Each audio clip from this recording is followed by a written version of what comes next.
नमस्कार बच्चों and welcome back to this Q&A series.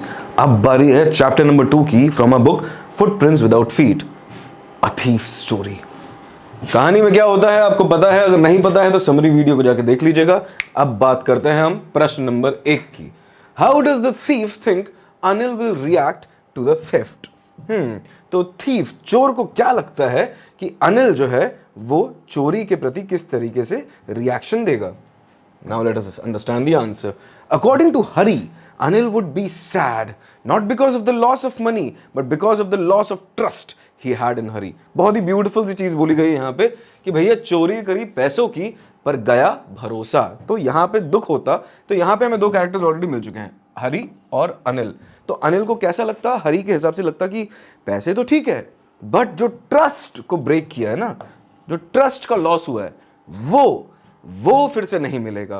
तो वो है priority. So how does the thief think? Thief कौन है? हरी है। How does the thief think Anil will react to the theft? Thief thought या हरी थॉट, हरी का नाम रखना है, थीफ नहीं लिखना है अपन को, कोशिश करनी है, याद रखें। Because loss of trust was a bigger issue for Anil compare to loss of money. Now question number 2, why does Anil not hand the thief over to the police? Do you think most people would have done so? In what ways is Anil different from such employers? 3 parts में है ये question. पहला part बोलता है कि अनिल ने चोर को पुलिस के हवाले क्यों नहीं किया। दूसरा पार्ट बोलता है क्या ऐसा करते बहुत सारे लोग। तीसरी चीज, अनिल बाकी लोगों से, बाकी एम्प्लॉयर्स से स्पेसिफिकली अलग कैसा है। Answer, unlike others, Anil does not hand over Hari to the police on theft charges. He knew about the theft, but he did not thrash him, nor even mention it in front of Hari. He was glad that Hari had realized his mistake and the importance of education in life. दूसरी चीज इसका ख्याल रखना है इस answer में, Anil wanted Hari to become a literate man and lead a responsible life. तीसरी चीज, he is different from other such employers because he is very understanding. Hari's return gave him the hope of a change in him. अब मैंने यहां पे points में से लिखा क्योंकि 3 भागों में ये प्रश्न है और 3 भागों में इसका आंसर है 1 2 3। पहली चीज, नहीं हैंड ओवर किया। क्यों नहीं हैंड ओवर किया? बिकॉज उसको अच्छा लगा कि अरे वाह, हरी को अपनी गलती रियलाइज हुई। क्योंकि करेक्शन होना जरूरी है। गलती रियलाइज होकर उस पर कोई काम करता है ना, that is much more valuable rather than punishment. ये उसको पता था अनिल को। दूसरी चीज, अनिल चाहता था कि हरी एक लिटरेट मैन बने, मतलब पढ़ा लिखा इंसान हो और उसको एजुकेशन की इंपॉर्टेंस समझ में आए। तीसरी चीज, he is different from other employees because he is very understanding. मैं कॉर्पोरेट वर्ल्ड में काम करता था और वहां का अगर एक्सपीरियंस की बात करूं तो भाई साहब अनिल बहुत ही अंडरस्टैंडिंग है।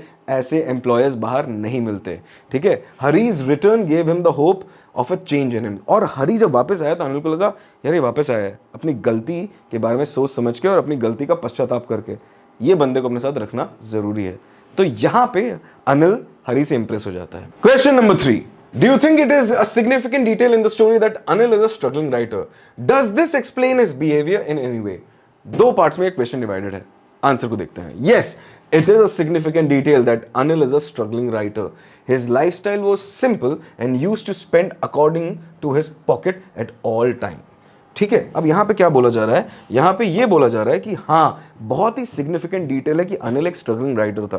The reason is very simple, क्योंकि वो हरी को ही takes him under his wing, मतलब वो हरी को अपने लाइफ का पार्ट बनाता है। बोलता है कि यार तू खाना वाना बनाना, साफ सफाई कर देना and I will pay you for it. मतलब उसके पास जो लिमिटेड रिसोर्सेज थे, लिमिटेड अमाउंट ऑफ मनी जो कि वो अर्न करता था, उसको भी वो शेयर करने के लिए रेडी था, just because he had a big heart और हरी जैसे व्यक्ति का वो भला करने की कोशिश कर रहा था।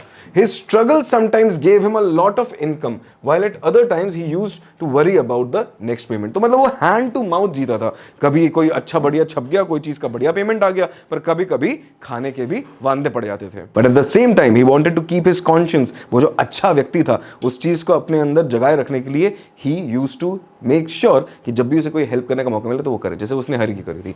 अब हरी कुछ ऑब्जर्व करता है, Hari is observation about the discontinuation in his work. तो हरी ऑब्जर्व करता है कि यार अनिल भैया के पास कभी काम होता है, कभी काम नहीं होता है। और ये चीज जब वो ऑब्जर्व करता है, इससे भी पता चलता है कि जो अनिल का बिहेवियर है वो इस तरीके से क्यों था when it comes to money management. Question number 4 के बारे में बात करेंगे हम अगले पार्ट में। अभी क्या करना है आपको पता है, इंपॉर्टेंट वोकैबुलरी वर्ड्स, और इन क्वेश्चन से रिलेटेड कोई भी क्वेरीज वगैरह है ना, so please let me know in the comment section below. So इसी चैप्टर के Q&A पार्ट 2 वाले वीडियो में मिलेंगे हम इसके बाद। तब तक के लिए bye bye and please keep calm and keep studying.